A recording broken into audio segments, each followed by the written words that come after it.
Di dalam nama Tuhan Yesus Kristus, kami yang siap menerima firman Allah, sama-sama katakan amin. Tepuk tangan yang meriah bagi Tuhan Yesus. Please sit down. Welcome home GB Pelita. Shalom. Nice meet you all. Please join with our social media. Silakan bergabung dengan sosial media gereja, sosial media Bapak Gembala, YouTube, Instagram, Facebook, TikTok. Saudara pasti diberkati dengan firman Tuhan. Welcome gereja sosmed. Saudara boleh story tapi uploadnya belakangan sehingga saudara tidak terganggu pada poin-poin yang penting saudara terberkati. Hari ini kita diberkati dengan tema merawat kesehatan jiwa. Khusus untuk ibadah ini saya akan bawa tema ketika jiwamu remuk, ketika jiwamu hancur. Pasti pernah engkau mengalami yang namanya titik terendah. Pasti pernah engkau mengalami kehancuran jiwa di mana engkau meronta-ronta, engkau menolak peristiwa itu, engkau nangis-nangis, engkau begitu hancur hati. Saudara, Alkitab katakan dalam kitab Mazmur 34 ayat yang ke-19. 34 ayat yang ke-19. Mazmur 34 ayat yang ke-19. Mari sama kita coba buka Mazmur 34 ayat yang ke-19. Ayat yang ke-18 Bang, buka ayat 18. Mari sama-sama kita baca ayat yang ke-18. 1, 2 ya. Tuhan itu dekat kepada orang-orang yang patah hati. Dan ia menyelamatkan orang-orang yang remuk jiwanya. Bilang sebelah, baca kuat-kuat. Kalau sehat mentalnya, baca kuat-kuat. 1, 2 ya. Tuhan itu dekat kepada orang-orang yang patah hati. Dan ia menyelamatkan orang-orang yang remuk jiwanya. Tuhan itu dekat kepada orang-orang yang patah hati. Tuhan itu dekat kepada orang-orang yang remuk jiwanya. Apakah engkau pernah yang mengalami yang namanya remuk jiwamu oleh karena satu keadaan yang sangat menghancurkan jiwamu. Yang menolak engkau, yang menyiksa engkau, yang merendahkan engkau. Peristiwa-peristiwa masa lalumu itu. Mungkin ada trauma masa lalumu yang membuat jiwamu tidak sehat. Aku berdoa hari ini, izinkan Tuhan membuat jiwamu yang remuk kembali pulih. Kalau saya memberikan gambaran kepada saudara, udah pernah sih saya praktekkan. Kira-kira beginilah jiwamu ketika engkau dilahirkan. Begitu sangat mulus, putih dan begitu sangat bersih. Tapi ketika masa kecilmu engkau disakiti, dibanding-bandingkan dengan abang, dengan kakak. Abang lebih dipuji, engkau lebih direndahkan. Atau adikmu lebih dipuji, engkau direndahkan, engkau tertolak mulai berlipat. Kemudian masuk engkau di sekolah guru berkata kau anak bodoh. Engkau tertolak dan menderita, jiwamu hancur. Dan kemudian masuk lagi engkau dalam lingkungan, engkau dibully. Engkau dikatakan maaf, mungkin bodimu dibully. Ada kekurangan bodimu. Warna kulitmu atau mungkin bentuk tubuh yang tidak seperti orang lain. Engkau dibully. Mungkin engkau pernah direndahkan karena kemiskinan orang tuamu. Engkau tertolak. Atasanmu tempat di mana engkau bekerja merendahkanmu. Engkau tertolak. Dan kemudian engkau pernah juga mungkin pacaran tiba-tiba ditinggalkan tanpa sebab, engkau mulai tertolak. Peristiwa demi peristiwa yang kau alami itu membuat jiwamu remuk. Yang awalnya jiwamu itu bersih. Tapi peristiwa-peristiwa itu membuat engkau remuk, hancur. Dan saudara tahu, yang seperti ini tidak akan pernah pulih seperti ini kembali. Gak bisa. Orang bilang minta maaf ya, oke lah. Orang tua mau bilang minta maaf ya, oke lah. Maka maaf itu bisa terjadi, ada maaf. Tapi bisa ada tanda bekas dalam hatimu. Tapi saya percaya oleh kasih dan kuasa Tuhan Yesus, bekas-bekas itu bisa dipulihkan kembali. Karena bagi Tuhan tak ada yang mustahil. Saudara, Yohanes berkata dalam 3 Yohanes 1 ayat 2. 3 Yohanes 1 ayat 2. Saudaraku yang kekasih, aku berdoa semoga engkau baik-baik dan sehat-sehat saja dalam segala sesuatu. Sama-sama baca, sama seperti jiwamu baik-baik saja. Katakan kepada jiwamu, jiwaku baik-baik saja. Lebih semangat yang di belakang, di balkon, sama-sama katakan, hai jiwaku, aku berdoa engkau baik-baik saja. Jangan mudah marah ya. Jangan mudah baper ya. Saudara, tahukah saudara ciri jiwa orang yang sehat? Yang pertama kita akan lihat orang yang sehat ini saat orang tertawa dia bisa tertawa. Jadi kalau dia kumpul dengan 10 orang, 9 ketawa, dia ikut ketawa. Saat orang menangis, dia bisa ikut menangis. Pernahkah engkau menjumpai orang udah ketawa semua, dia gak ketawa. Nah ini sakit jiwa, sakit mental. Orang menangis, dia ketawa. Terbalik-balik dia. Saudara, orang yang sehat jiwanya itu produktif. Dia tahu potensinya. Dia berkontribusi kepada komunitasnya. Dia bisa menguasai perasaannya. Emosi itu perasaan. Dia nggak mudah baper. Dia tidak sensitif. Tidak mudah tersinggung. Perasaan kita ada tapi tidak over. Dia tidak overthinking. Dan yang paling mencolok kalau saudara tahu orang sehat jiwanya, ciri utamanya adalah apapun masalah orang itu, dia bisa berkomunikasi baik-baik. Dia bisa menyampaikan ketidaksetujuannya dengan baik. Dia menyampaikan isi hatinya dengan baik. Dia bisa menyampaikan persoalan dengan baik. Pernahkah saudara menjumpai orang ada masalah berteriak-teriak? Ada masalah sedikit berteriak-teriak. Sini, Bang Ude. Ya, sini. Oke, baik. Ambil mic. Ini tes jiwa sehat atau sakit.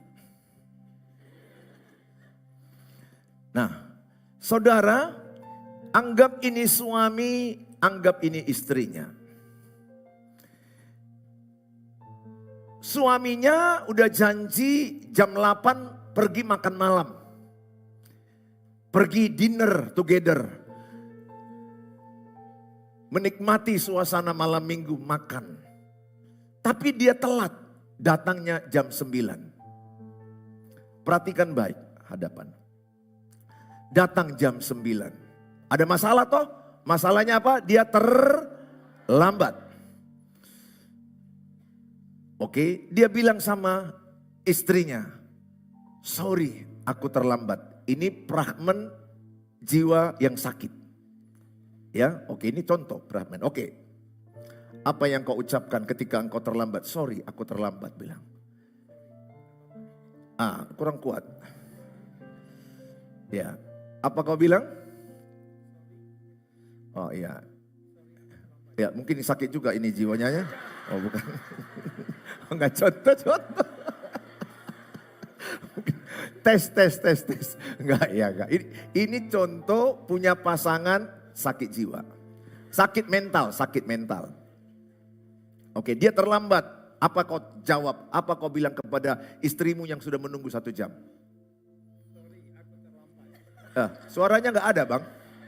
Tes cek. Ya, nggak ada suara bang.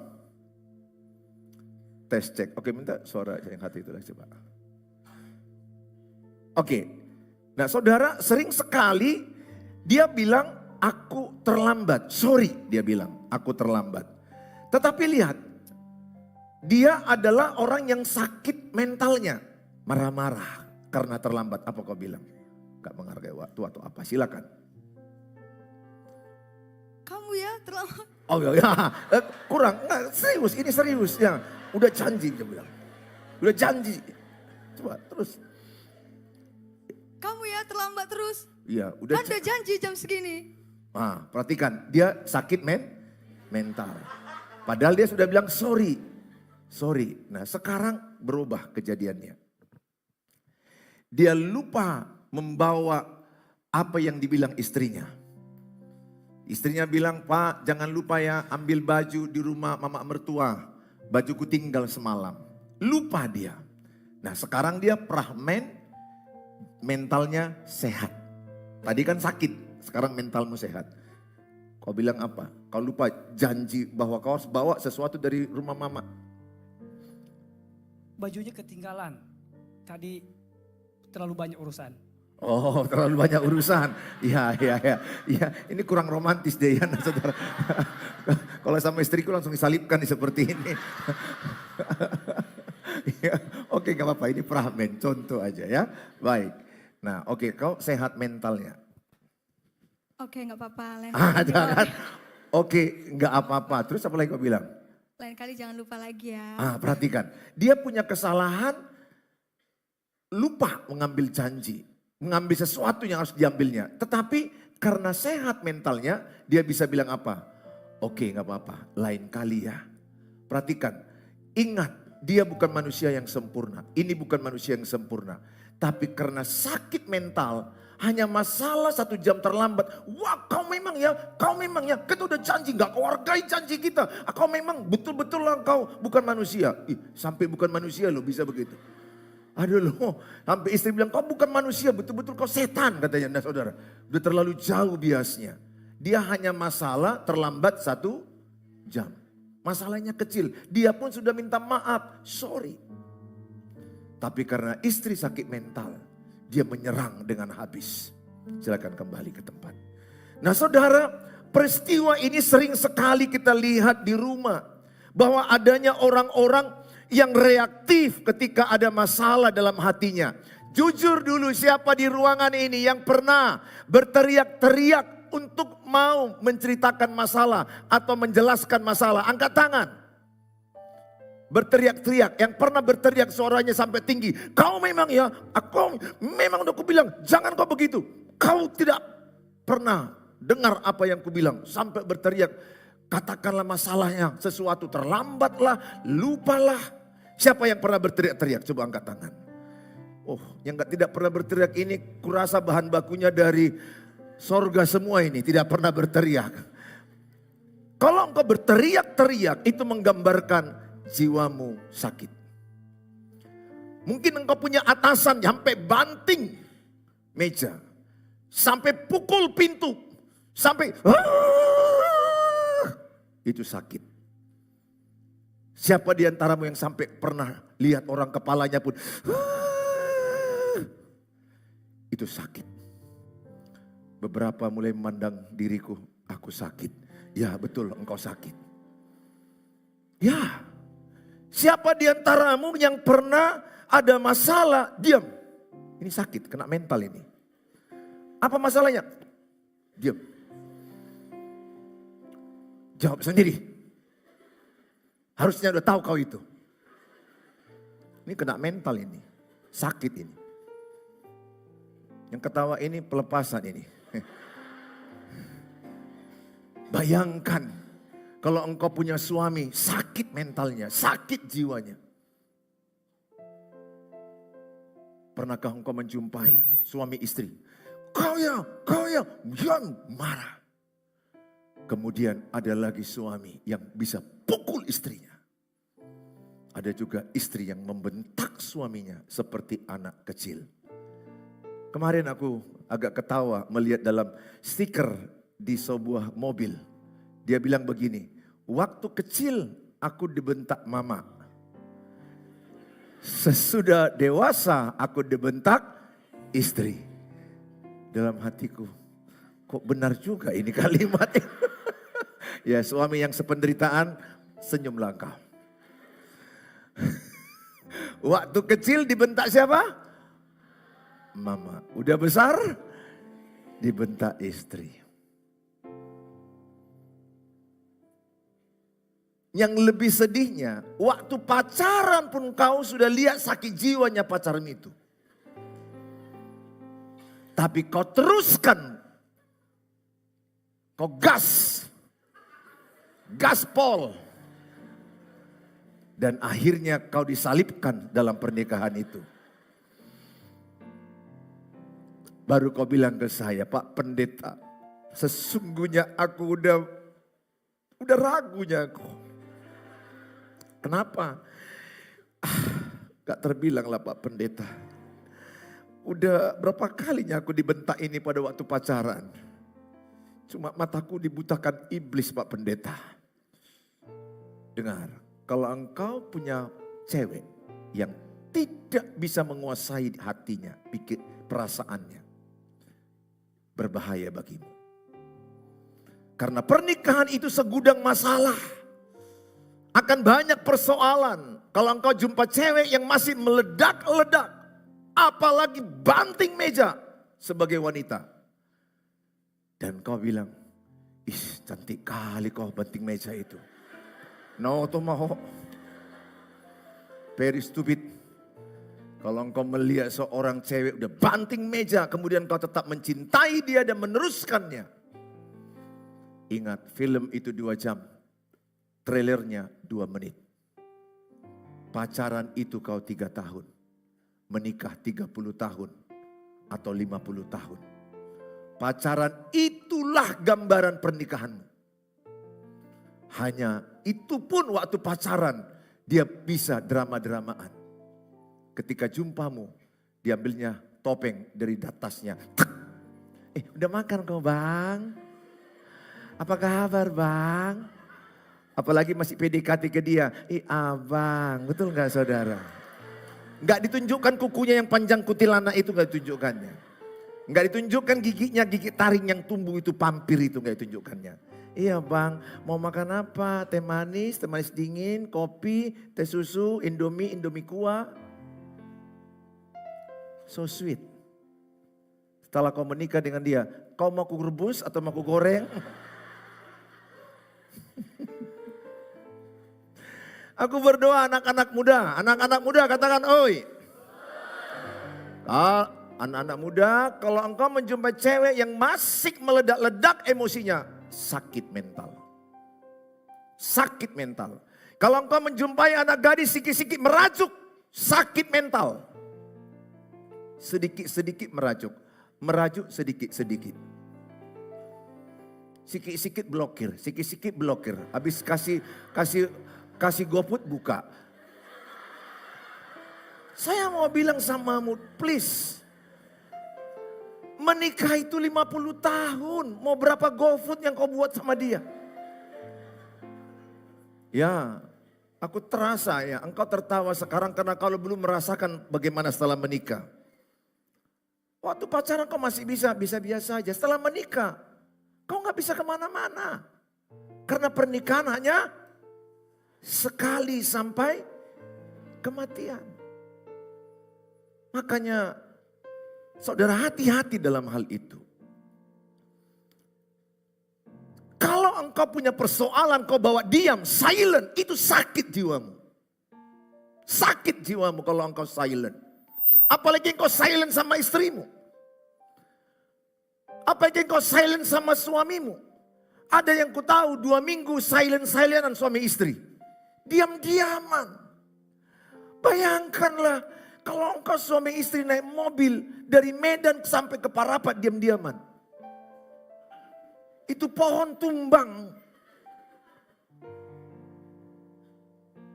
Saya mau katakan banyak orang sakit mental kenapa? Dari masa kecilnya dia terluka. Engkau tidak kepingin seperti itu. Tapi cerita masa lalumu yang menyakitkan engkau. Itu yang membuat engkau melukai orang lain. Apa yang ada di hatimu itu yang keluar dari mulut. Yang ada di hatimu luka pasti engkau melukai. Yang ada di hatimu sakit pasti engkau menyakiti. Yang ada di hatimu kecewa engkau mengecewakan. Apa yang perlu kau lakukan malam ini? Sembuhlah hatimu. Sehatlah jiwamu. Berdamailah dengan rasa sakitmu. Lepaskanlah pengampunan. Kalau sakit mentalmu yang paling menderita pasanganmu. Ingat. Yang paling menyakitkan itu adalah pasanganmu menyakitimu. Paling menyakitkan kalau seorang suami bentak istri. Paling menyakitkan istri bentak suami. Jauh dari Alkitab. Alkitab bilang apa? Hai istri, hormatilah suamimu. Hai istri, tunduklah kepada suamimu. Tapi karena sakit mentalmu, kau sakiti suamimu. Bagi engkau yang di keluarga YouTube. Kalau engkau membentak suamimu, engkau sakit mental, sakit jiwa. Semoga ini viral, FYP ini kepadamu. Kasihan. Ketika suami istri bentak-bentakan, siapa yang korban? Anak. Anak itu akan terluka hancur. Saya sudah lihat Hani dan Jamie ketika kami bentak-bentakan, egois-egoisan, sombong-sombongan, gengsi-gengsian. Anakku dua-dua sakit mental mereka. Puji Tuhan, haleluya, aku tebus kesalahanku yang lalu. Caranya bagaimana? Aku minta Tuhan sembuhkan hatiku. Ku matikan egoisku. Ku buang sombongku. Puji Tuhan. Bertahun-tahun aku berhasil. Tidak ada pertengkaran dengan istri. Bahkan sekalipun tidak. Kalaupun istriku misalnya contoh. Kurang stabil emosinya. Aku bantu menstabilkan dia. Anak-anakku kurang stabil emosinya. Jiwanya, mentalnya. Aku membantu mereka. Apa yang kita bisa lakukan. Kalau orang yang dekatmu sakit mentalnya. Jangan-jangan yang di sebelahmu itu sakit mental itu. Jangan-jangan. Orang tertawa, kau belum tertawa juga. Itu sakit itu. Dan ketika engkau tertawa, semua orang bilang, ih kau apakan dia, kok bisa ketawa, kau apakan. Bagi dia ketawa itu langkah, karena di rumahnya sama-sama sakit mental. Kasihan Bapak Ibu, di rumah sakit mental, anak-anak sakit mental, marah-marah, diam-diaman. Wow, ingat ya, bukan makan apa kau nanti pulang dari sini, makan dengan siapa. Betul? Gak ada guna makanan mahal kalau ada yang bentak-bentak, apa? Pasti makanan dari kerongkongan kamu. Ya apa. Kenapa kau mah?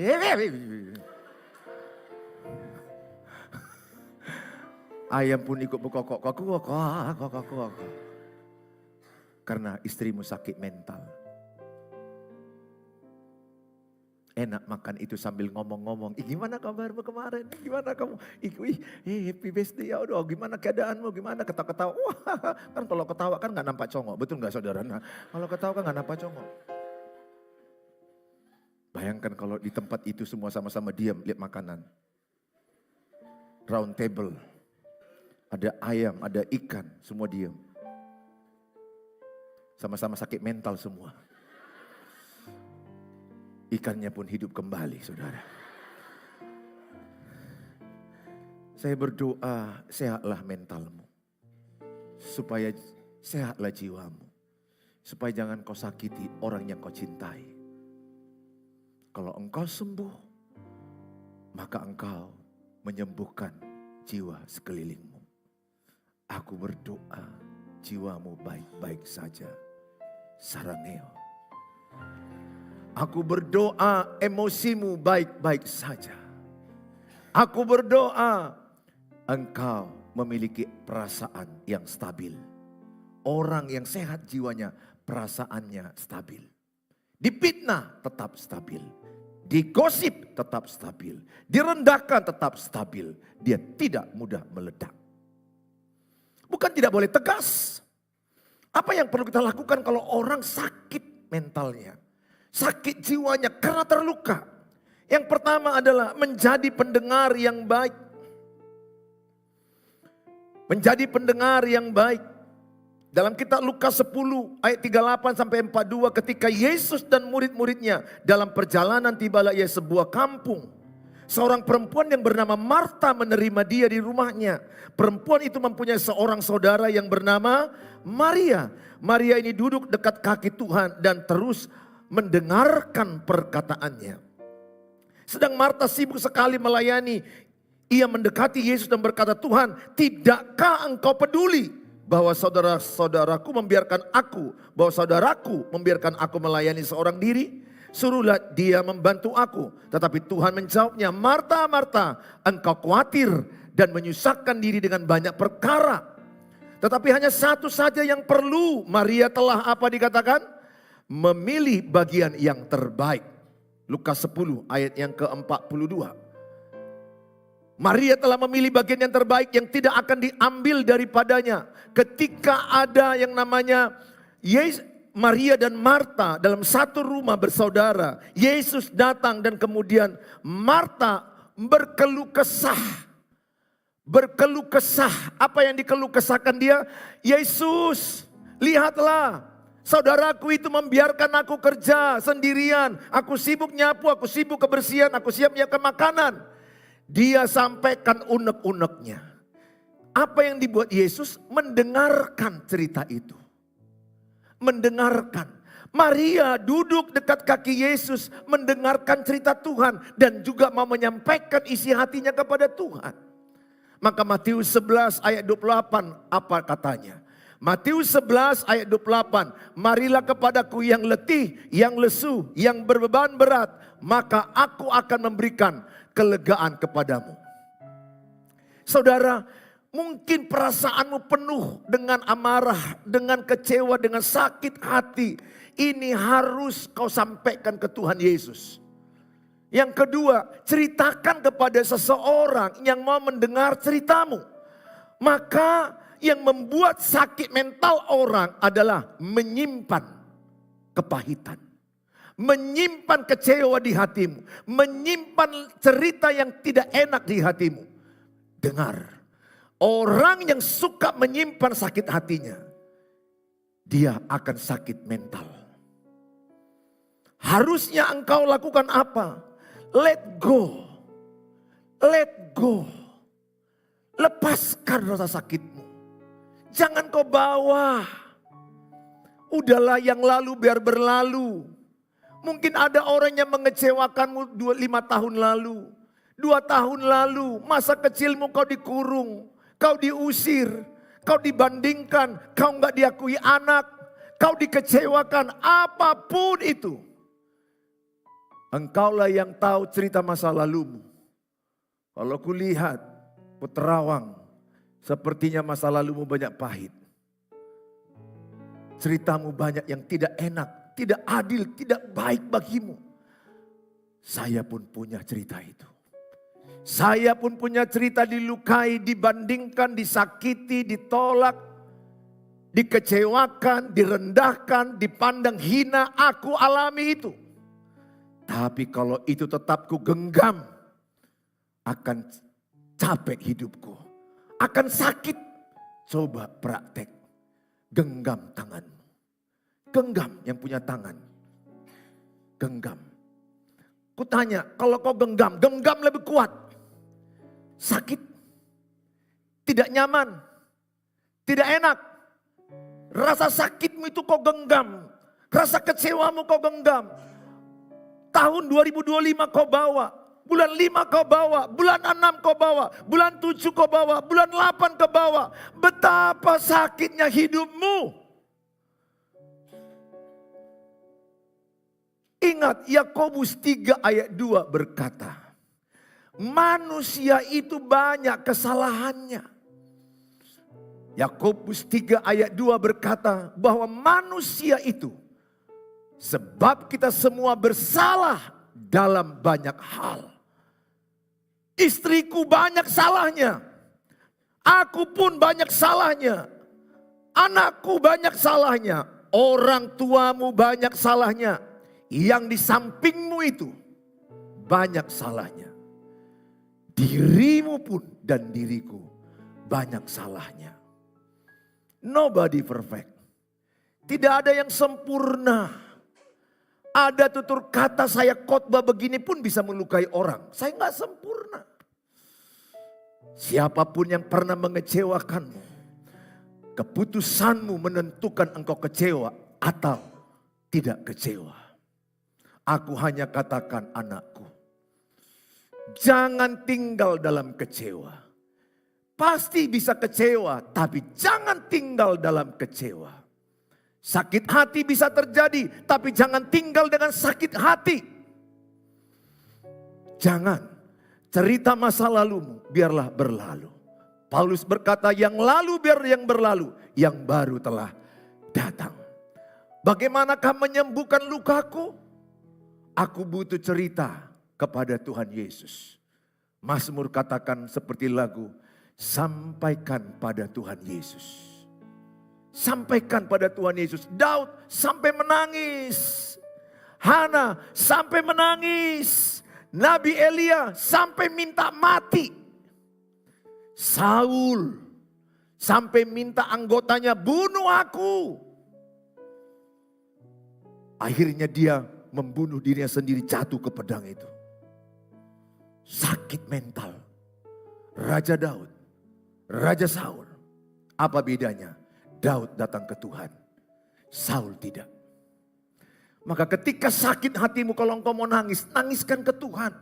Nangis itu adalah menghilangkan stres. Tuhan tahu satu waktu cerita hidupmu nangis. Maka jangan tahan air matamu kalau engkau lagi datang ke Tuhan. Tuhan Yesus mendengarkan ceritamu. Dia mendengarkan ceritamu. Dia sabar mendengarkan ceritamu. Makanya kalau aku berdoa kadang aku lama, aku ceritakan ke Tuhan. Seluruh cerita itu ku sampaikan seperti bapa dan anak. Begini Tuhan perlakuan yang ku alami, aku rasa tidak adil, sakit hatiku, kecewa, aku sangat tertolak Tuhan, aku tahu aku terbatas. Aku cerita sebagaimana dia Bapakku. Dan dia menampung air mataku. Dia enggak pernah bilang begini, gitu aja nangis. Cengeng banget. Tidak, laki-laki pun bisa nangis. Semua orang punya jait air mata, artinya satu waktu kau bisa sedih. Bisa karena meninggal orang tua. Bisa karena kehilangan seseorang. Yang berikutnya, engkau harus punya teman yang mau mendengarkan cerita Bang Ode ini. Teman komunitas di iCare Keluarga Rohani. Maka saya menceritakan kepada dia, aku punya persoalan Bang. Istriku tiba-tiba marah sekali sama aku. Padahal aku udah baik-baik, aku udah berusaha. Tapi dia hanya gara-gara telat sedikit aja langsung dia marah. Aku punya persoalan Bang, usahaku dibohongi orang. Aku punya persoalan Bang. Cerita itu yang kusampaikan itu menyembuhkan hatiku. Engkau butuh telinga seseorang mendengarkan ceritamu. Ingat, titik di mana mentalmu sakit ketika engkau menyimpan cerita pahitmu. Jangan sembarangan cerita, itu betul. Ceritalah kepada Tuhan Yesus dan ceritalah kepada orang yang dapat dipercaya. Abang ini dia hanya dengar-dengar. Bang, sakit kali perasaanku, aku terkhianati. Ya jangan gitu-gitu terus lah Bang, gini-gini aja terus. Nah, ya dekati juga aku Bang, gini-gini. Jangan semangat. Iya Bang, aku udah mulai terpuruk Bang. Iya Bang. Bahkan sakit karena dia dekat sekali laki-laki dengan laki-laki, dia pun peluk aku, peluk. Iya Bang.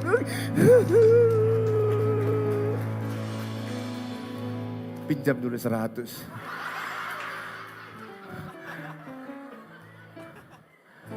Maka kalau ada orang yang sangat mukanya kau lihat stres, gampang lihat orang sakit mental. Lihat dari wajahnya itu. Ini sakit ini, sakit. Termenung lama-lama. Lihat Rahayu, 42 atau 24, 42 atau 24.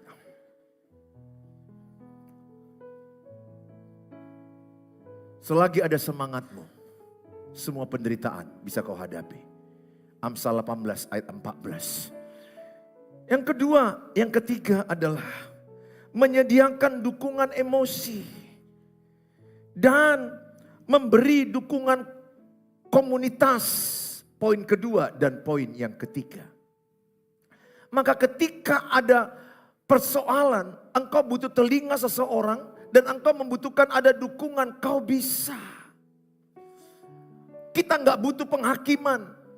Kita nggak butuh orang yang menghakimi kita. Lihat seorang perempuan yang berdosa, berzina, pelacur. Datang dia di kaki Yesus. Sini bang, bawa kursimu. Kalian bertiga perempuan, orang ahli-ahli, orang-orang Parisi sini. Sini abang sini. Kau sini, bukan kursinya, kau di sini. Duduk. Oke, sini. Ini contoh aja. Sini Parisi, situ berdiri. Kamu menggambarkan perempuan itu. Perempuan itu orang berdosa. Contoh aja. Lihat, perempuan ini orang berdosa, tertuduh. Banyak salahnya, dia merasa bersalah dan dia mengaku dosanya. Maaf, tanda kutip, mungkin dia berzina. Ini contoh. Saudara, lihat di gereja yang paling banyak dosa apa? Penghakiman. Menghakimi. Dia datang membawa minyak yang mahal. Dan dia datang tersungkur. Membasuh kaki Tuhan. Kakinya. Pegang. Nah saudara, lihat. Dia datang, orang Parisi, tanganmu begini.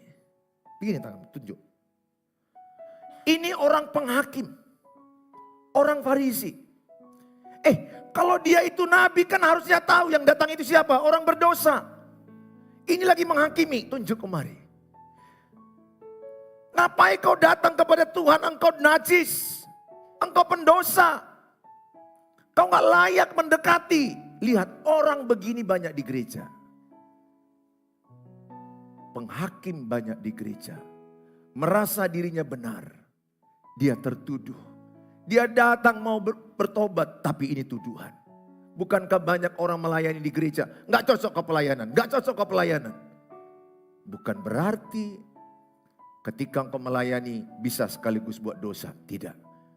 Karena Tuhan bilang pergilah dan jangan berbuat dosa lagi. Tapi lihat, jangan jadi orang Parisi ketika orang terjatuh, terduduk, ada persoalan. Memang kau cocok begitu, memang nasibmu sial, kau harusnya begitu. Jangan, jadilah kayak Tuhan Yesus mendengar dan menerima orang yang berdosa. Silakan kembali. Saudara yang berikutnya lihat poin di Markus 2 ayat 1 sampai 12. Berikutnya, next gambar berikutnya.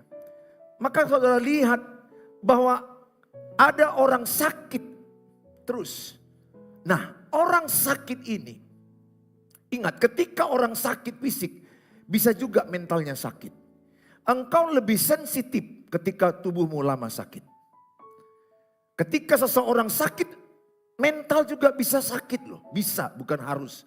Nah lihat orang yang sakit ini yang lumpuh, gak bisa berdaya, gak bisa apa-apa. Ada komunitas yang mengangkat dia, 4 orang membawa dia ke atap. Dan menurunkan dari atap kepada Yesus. Dan Yesus menyembuhkan dia. Ketika engkau lemah, kau butuh komunitas. I care, keluarga rohaniku. Kau butuh komunitas rohani yang mensupport engkau. Dan yang paling penting mensupportmu adalah keluargamu. Bapak, ibu. Hanya sedih kurasa. Aku punya pengalaman sebagai ayah. Kalau Hani dan Jamie lagi drop, aku motivator terbaik bagi mereka. Tidak ada orang yang tidak pernah drop. Tidak ada orang yang tidak pernah down. Saudara lihat orang kaya, artis top, hebat, pasti pernah drop mentalnya.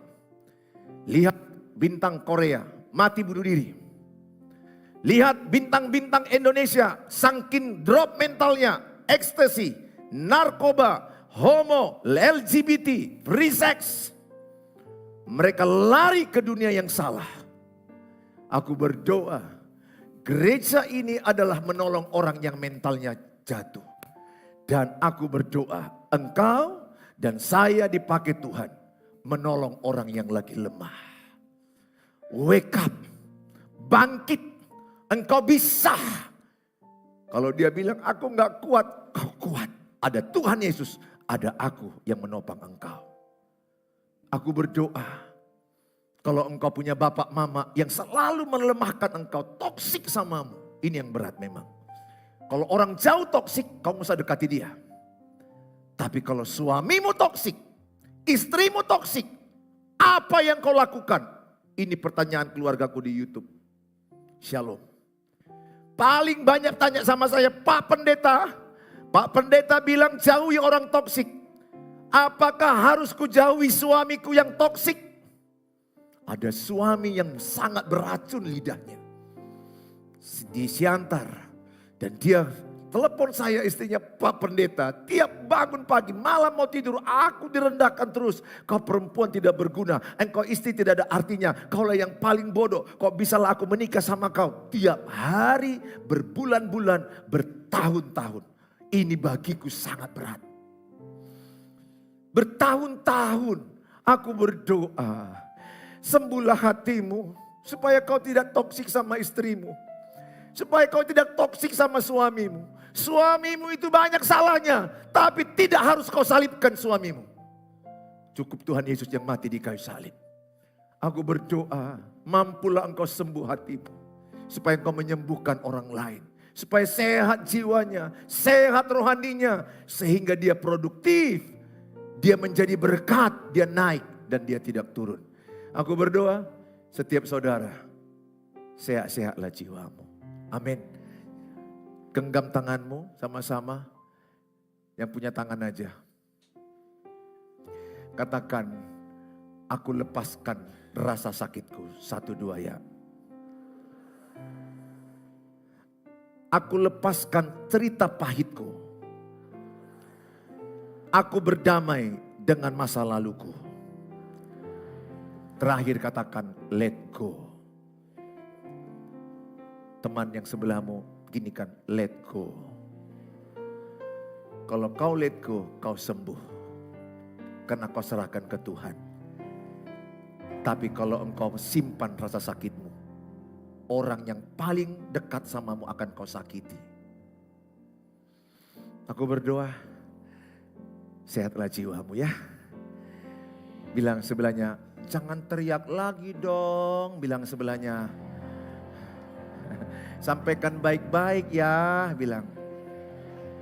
Bilang sebelahnya, jangan suka blokir. Jangan sikit-sikit silent. Alah mak, kalau kau punya pacar, silent. Dalam seminggu 3 kali silent. Aduh, no ya, no. Aku berdoa, bicarakan baik-baik. Doakan baik-baik. Tepuk tangan bagi Tuhan Yesus.